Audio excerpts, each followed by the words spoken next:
lifestyle changes. We've talked about dietary changes. We've talked about exercise affecting cancer remission or prevention of cancer. What about light therapy? You talk about that in your book. Yes, light therapy we call it therapy, but it's actually the most natural thing. If you stayed in Africa or in other countries that are close to the equator, you would find that people spend most of their days outside. So they wouldn't call it therapy. Now No, we call it therapy because we are lacking the exposure. We're inside all the time. We are inside all the time. And being inside, incidentally, is one of the leading causes of low vitamin D. And you will find, there are studies after studies popping out now that people who live indoors mostly, they have the highest rates of skin cancers, for example. Now, why is that? Because they are shielded from the sun, and we have been told that the sun is causing cancer. But this has never been proved. It has not? No. There is no proof that the sun itself, by itself, causes cancer. That's theoretical? That's just theoretical? It is. It is made up. Because you may have people who have cancer, but it's not because of the sun. They found that it is the chemicals that people have accumulated and saturated their connective tissue with, which is the tissue right under the skin. Trans fatty acids that start moving, making their way through into the skin. Once you have trans fatty acids, that is the fatty acids that are in canola oil, for example, which is a genetically modified oil. So extremely damaging oil. It's now in all restaurants. It's just cheap oil. Sure it is. Vegetable oils. Right? Yeah. But it's the way it's processed, and it doesn't exist in nature. So it is a genetic product. Canola oil, Canada oil. It's made in Canada. Con oil.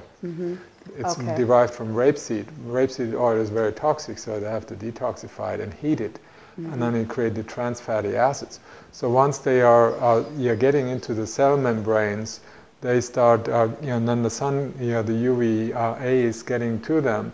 Then you have a destruction, or destruction and irritation that occurs.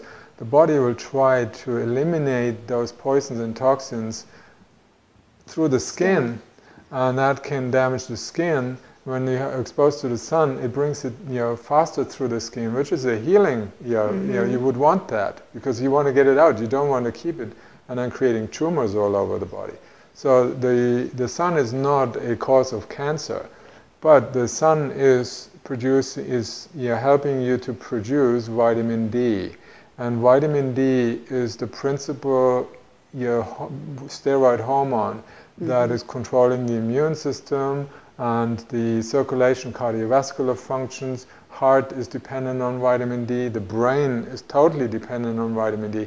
The liver is dependent on vitamin D. There is not a single cell that doesn't depend on its livelihood, on its metabolism on vitamin D.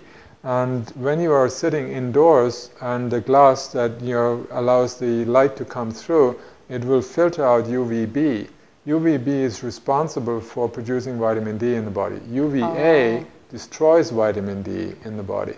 And if you were out in nature, like an African woman who walks with the baby in the field, the baby gets the vitamin D, the mother gets the vitamin D, they don't ever overdose on vitamin D. If you make too much vitamin D, it would kill you. Okay. The liver would be poisoned and you would die. But that doesn't happen. And it doesn't happen when you are in the sun because UVA makes sure that you only have the perfect level of vitamin D. It will always destroy the excess that you produce. Even if you are in the sun for 8 hours a day, you will only have the normal right levels. If you're indoors, UVA comes in, destroys the vitamin D, and you become deficient because UVB is filtered out, doesn't come in, and you only make vitamin D from UVB. Okay. So that's why people who drive in cars most of the time, let's say they go from their house into the car and they drive all day and they come back home, they will become vitamin D deficient. And if you are vitamin D deficient, then you are at risk for developing cancer. Anything. Anything, any disease. But it depends on where the contamination the congestion has arisen most. Okay. If it is in your throat, you can get throat cancer. If it's in your eyes, you get eye cancer. If it's in your brain, you get brain cancer. If it's in your intestine, in your colon, you get colon cancer. Wherever the congestion is more, right. and that is again the diet, when you sleep, all those different kinds of things that influence how well you eliminate waste products from your body. That will then determine where you will get your cancer. But without vitamin D, we're at risk. Absolutely. Which we get from the sunlight. From the sun. And there are many people say, well, take supplements. Nature didn't put vitamin D in human breast milk. Why? Because nature wanted to make sure it's not running through the digestive tract. It wants to make sure that you only produce it in response to sunlight by exposing the baby to the sun. So nature doesn't make mistakes. So now we are supplementing it. It will help. There are lots of studies to show it is quite useful, but you don't quite know what the implications are down the road.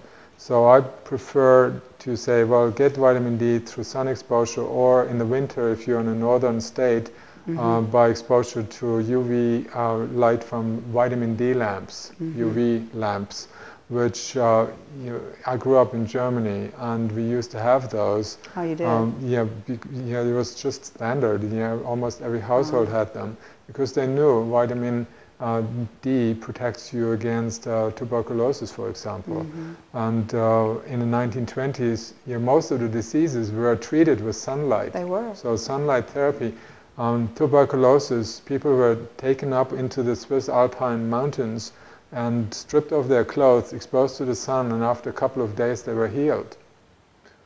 Now we find there's a new study coming out, and I spoke about that in my sunlight book.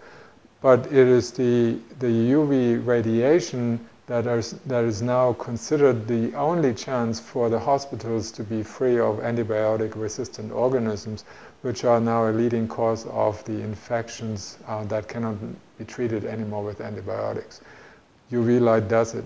It doesn't matter what bacteria they are. These germs, they don't stand a chance against UV C. That's the other UVC radiation.